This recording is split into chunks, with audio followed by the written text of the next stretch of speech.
नमस्कार दोस्तों, आप सभी का स्वागत है हमारे YouTube channel target government job updates में। अभी हमारा एक चैप्टर बिल्कुल कंप्लीट हो गया है।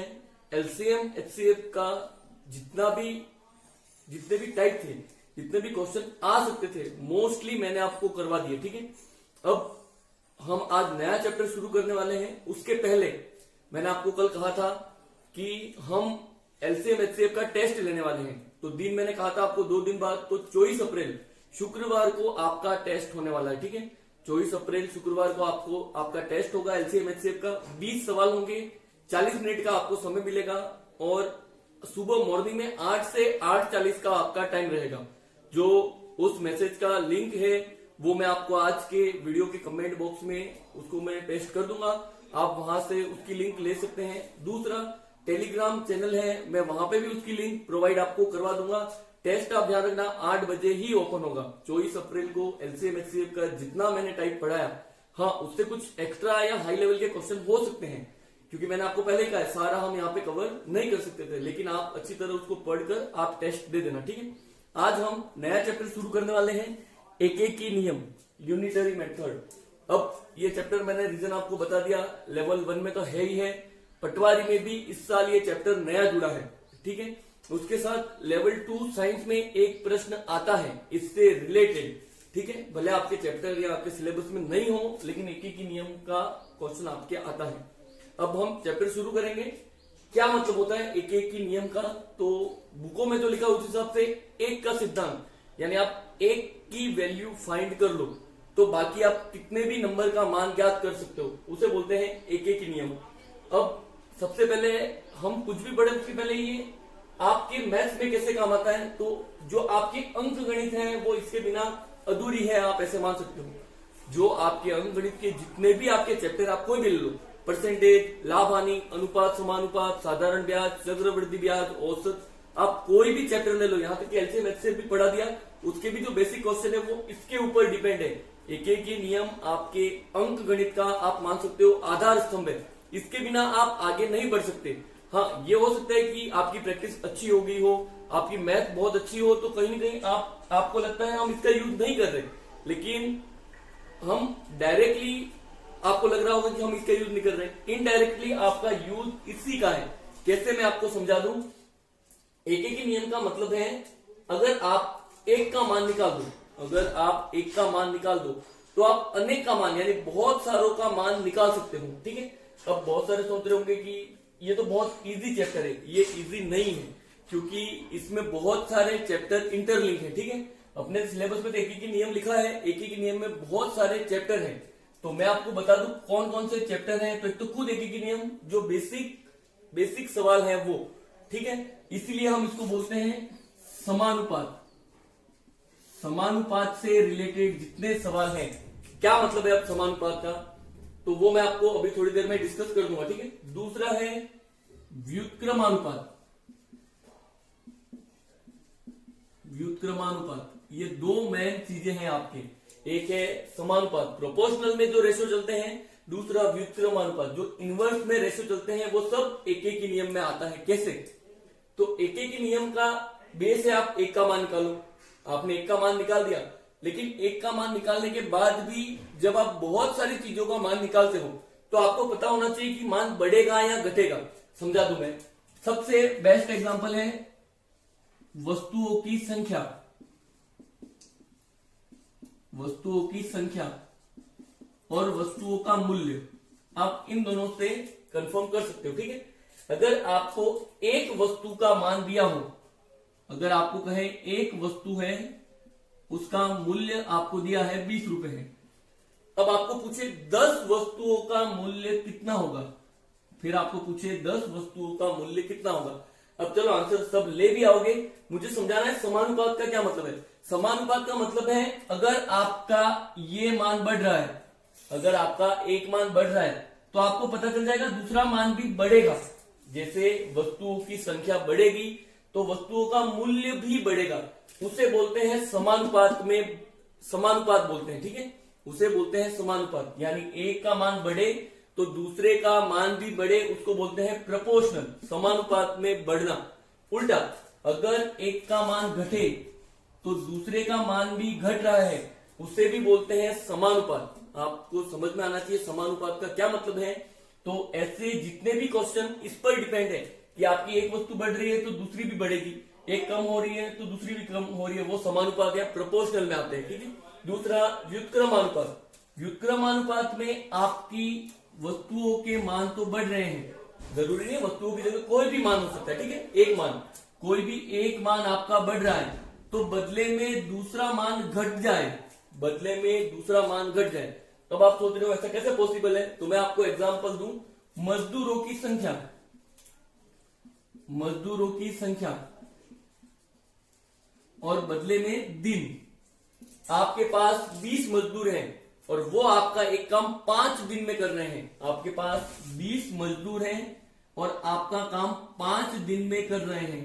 अब अगर आप मजदूरों की संख्या 100 कर दो, अब अगर आप मजदूरों की संख्या 100 कर दो, इसका मतलब आपने मजदूरों की संख्या बढ़ा दी, आपने मजदूरों की संख्या बढ़ा दी।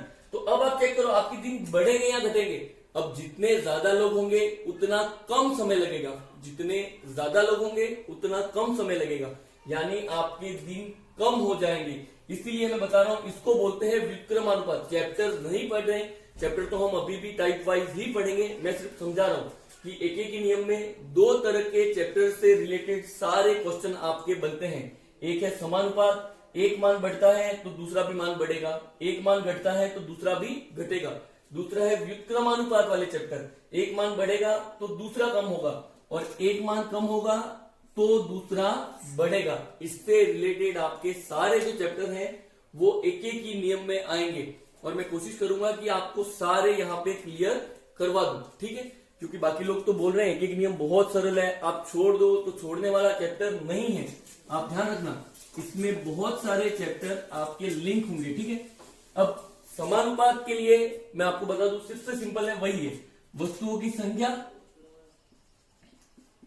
इससे रिलेटेड जो आपके सवाल है, वस्तुओं की संख्या और वस्तुओं का मूल्य, इससे रिलेटेड जो बेसिक सवाल है वो आपके समानुपात में आएंगे। उसके बाद परसेंटेज, अनुपात, लाभ हानि, साधारण ब्याज, चक्रवृद्धि ब्याज, जो आपके बेसिक जितने भी सवाल है वो सब समानुपात में आ जाते हैं, ठीक है। एक एक नियम के समानुपात में आ जाते हैं। व्युत्क्रमानुपात में कौन कौन से सवाल आएंगे वो मैं बता दूं। एक तो आपकी बुक में चैप्टर होगा मिश्रानुपात। आपके बुक अगर आपके पास कोई भी हो तो उसमें मिश्रानुपात करके चैप्टर होगा। इसी मिश्रानुपात को नाम नहीं लिखे, एक होता है समय, कार्य और मजदूरी। समय, कार्य और मजदूरी, इससे रिलेटेड चैप्टर आपके आ गया। एक कार्य और समय, टाइम एंड वर्क बोलते हैं जो, वो भी आप इसमें ले सकते हो, ठीक है। एक चाल और दूरी, चाल और दूरी वाला भी चैप्टर आप इसमें ले सकते हो। ट्रेन वाला भी चैप्टर वैसे आ सकता है, लेकिन हम नॉर्मल बता रहा हूं, ठीक है आपको, कि ये चैप्टर इसमें काम कर सकते हैं। हाँ, कभी कभी चाल और दूरी वाला यहाँ पे भी आ सकता है, वो आपके वैल्यू पे डिपेंड करता है, हमेशा यहाँ पे नहीं आएगा। जैसे आपके स्पीड, एक आपकी है स्पीड, ठीक है, और एक आपकी है डिस्टेंस। आप इन दोनों को एक साथ ले लो, ठीक है। एक आपकी स्पीड है, एक आपकी डिस्टेंस है। जैसे जैसे आपकी स्पीड बढ़ रही है, एक आप समय और उसको अगर कांस्टेंट रखते हो तो, ठीक है। अगर आपके पास टाइम फिक्स है, अगर आपके पास आपको 10 मिनट दे दे, अब इन 10 मिनट में आप 10 की स्पीड से गाड़ी चलाओ तो कुछ दूरी तय होगी। इन्हीं 10 मिनट में आप 100 की स्पीड से अगर गाड़ी चलाओ तो डिस्टेंस बढ़ जाएगी। यानी समय को आप फिक्स करो तो स्पीड बढ़ने पे डिस्टेंस बढ़ती है, तो आपका ये समानुपात में आ जाएगा। उल्टा इधर ले आओ, आपका स्पीड और टाइम, अब आपने क्या कर दिया, डिस्टेंस को कांस्टेंट रख दिया। आपकी दूरी फिक्स है, आपको जाना है, बांसवाड़ा जाना है, आपको उदयपुर जाना है, ऐसे मान लो आपकी दूरी फिक्स है। अब अगर आप स्पीड बढ़ाओ, अब आपने स्पीड बढ़ाई तो सीधी बात है आपका टाइम कम लगेगा। जैसे जैसे स्पीड बढ़ेगी टाइम कम लगेगा, लेकिन ये डिपेंड किस पे करता है, ये डिस्टेंस कांस्टेंट होनी चाहिए, यहाँ पे टाइम कांस्टेंट होना चाहिए, वो अलग है। सवाल में आएगा, मैं आपको क्लियर करवा दूंगा। मैं तो आपको समझा रहा हूँ, एक एक ही नियम है, एक एक ही नियम में ये सारे चैप्टर आते हैं, ठीक है। हम इसको तो एक ही दिन में खत्म कर देंगे, जो वस्तुओं वाला चैप्टर है वो एक ही दिन में खत्म कर देंगे। ये आपके कहीं पे भी एग्जाम में नहीं पूछता, एग्जाम में ज्यादातर ये मिश्रानुपात और समय कार्य मजदूरी वाले सवाल आते हैं, तो हम उसी में अपना ज्यादा टाइम देंगे। फिर भी ये पढ़ना हमारे जरूरी है। तो जो आज हम एक एक नियम का बेसिक हमने देख लिया, जो शुरू करेंगे वो समानुपात के जो नॉर्मल क्वेश्चन होते हैं वहां से शुरू करने वाले हैं। ठीक है, आप ध्यान रखना, जो समानुपात के नॉर्मल क्वेश्चन है वहां से हम शुरू करने वाले हैं। तो चलिए हम वहीं से अब शुरू करने वाले हैं।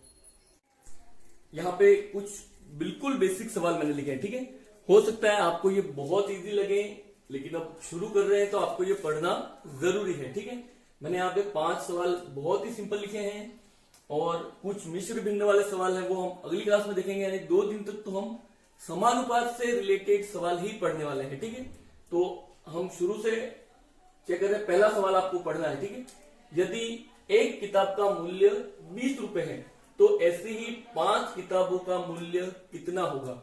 बहुत ही इजी सवाल है, एक का सिद्धांत बोलते हैं।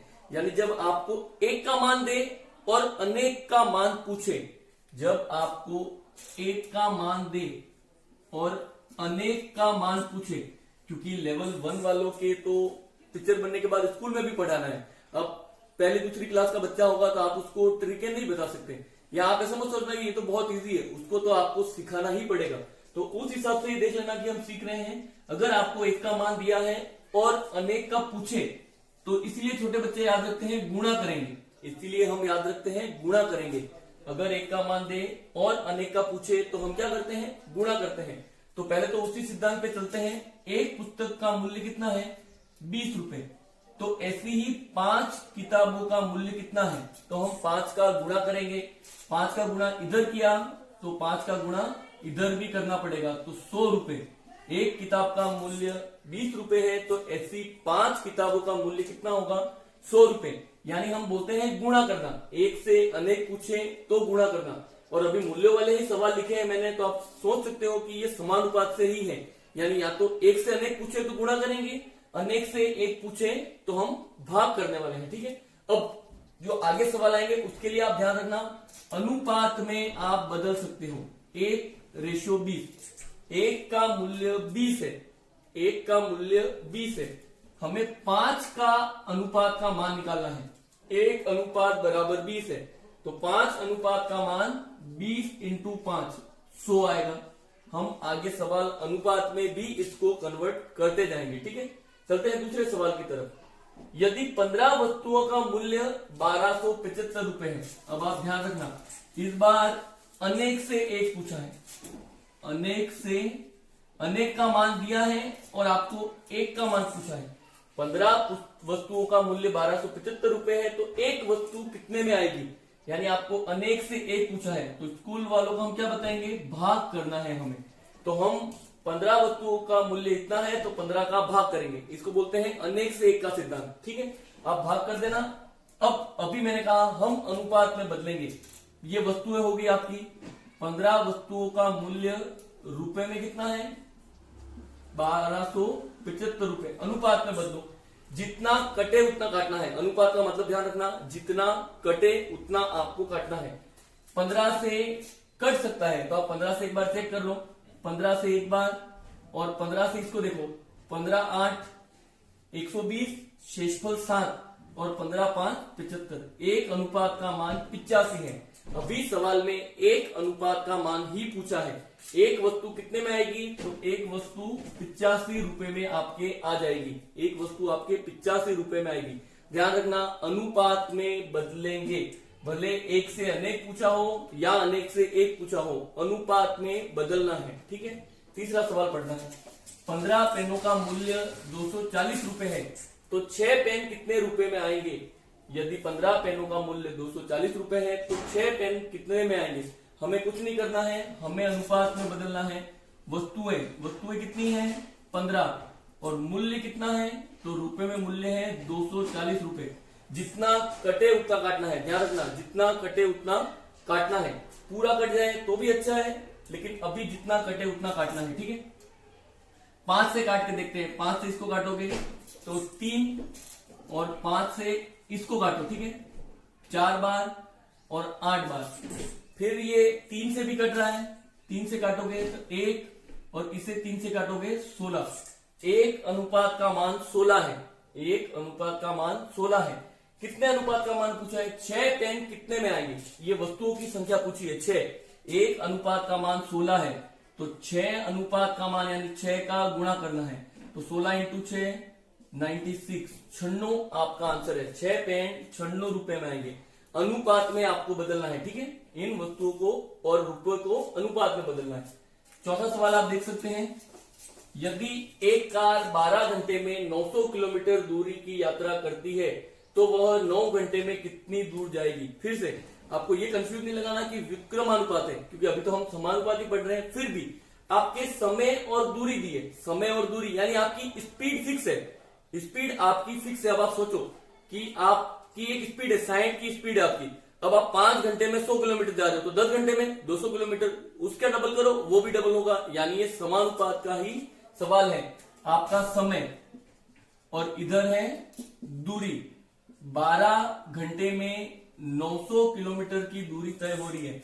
12 घंटे में 900 किलोमीटर की दूरी तय हो रही है। जितना कटे उतना काटना है। 12 और 9 ये, ठीक है। सबसे पहले 3 से काटो, 3 से ये 4 आएगा, 3 से ये 300 आएगा। अब ये 4 से बराबर कट रहा है, 4 से इसको काटोगे 1 आएगा और 4 से इसको काटोगे 75 आएगा। यानी 1 घंटे में 75 किलोमीटर, 1 अनुपात बराबर 75 है। हमें किसका मान निकालना है? हमें 9 अनुपात का मान निकालना है, तो आपको 9 का गुणा करना है। इसमें 9 का गुणा करते ही इधर भी 9 का गुणा हम कर देंगे, ठीक है। 9 इंटू 5 45 का 5 हासिल 4, 9 इंटू 7 63 63 और 4 67, तो 675 किलोमीटर चलेगी, ठीक है। बहुत ही आसान सवाल है, अनुपात में बदल देना, आपका आंसर आ जाएगा। लास्ट 5वां सवाल आपको देखना है। 15 पेनों की कुल कीमत 105/2 रुपए है। ध्यान रखना, वस्तुएं 15 है और कीमत कितनी है? 105/2 रुपए की। 15 वस्तुओं की कीमत 105/2 रुपए की है, तो 7 पेनों की कुल कीमत क्या होगी? फिर से अनुपात में बदलना है, अनुपात। अब आप याद रखना, इधर कोई नंबर अंश में है और इधर बटे में है, आपको कोई फर्क नहीं पड़ेगा। जो नंबर एक्स्ट्रा है उसको एक्स्ट्रा में छोड़ दो, ये बटे वाले को आपको कुछ नहीं करना है, ऊपर से ऊपर काटना है। 15 से 105 कट रहा है 7 बार, तो 1 अनुपात का मान 7/2 है। एक वस्तु की कीमत आपकी 7/2 है, तो 7 की कीमत पूछी है, तो 1 में 7 का गुणा करोगे तो ऊपर वाले में ही गुणा करना है, 7 में 7 का गुणा करना है, 49/2 रुपए की। ये आपका आंसर है। यानी कभी बटे में आए तो आपको दिक्कत नहीं लेनी है, ठीक है। बटे में आए तो भी आपको नॉर्मल रूल से ही चलना है। 15 का मान 105/2 है। अब ऊपर को देखना है, बटे वाले को वैसे ही छोड़ दो। मान लो ये आपके 2 है ही नहीं, 2 को आपने छोड़ दिया, ये लास्ट 2 बटे में ही रहेगा। आप ऐसे मानो 15 पेनों की कीमत 105 रुपए है, 1 की कीमत 7 रुपए है, तो 7 की कीमत 49, और जो बटे में था उसको हम बटे में ले आए। आज हमने कोई चैप्टर पूरा पढ़ा नहीं है, मुझे सिर्फ आपको एक एक नियम के बारे में बताना था कि एक एक नियम के सवाल कौन कौन से चैप्टर के आ सकते हैं। हम कल इसी को कंटिन्यू करने वाले हैं, एक दिन और पढ़ेंगे। जितने अच्छे सवाल मुझे मिलते हैं मैं आपको समानुपात वाले ले आऊंगा। उसके बाद जो हम अपना ज्यादा टाइम देने वाले हैं वो किस में देंगे?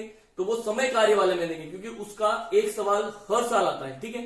अभी भी आप एक बार आराम से इसको देखना, कल सवाल और इसके हम पढ़ने वाले हैं, लगभग 15 से 20 सवाल कल हम इसके करेंगे, उसके बाद आगे बढ़ेंगे, ठीक है। आज के लिए इतना ही, धन्यवाद।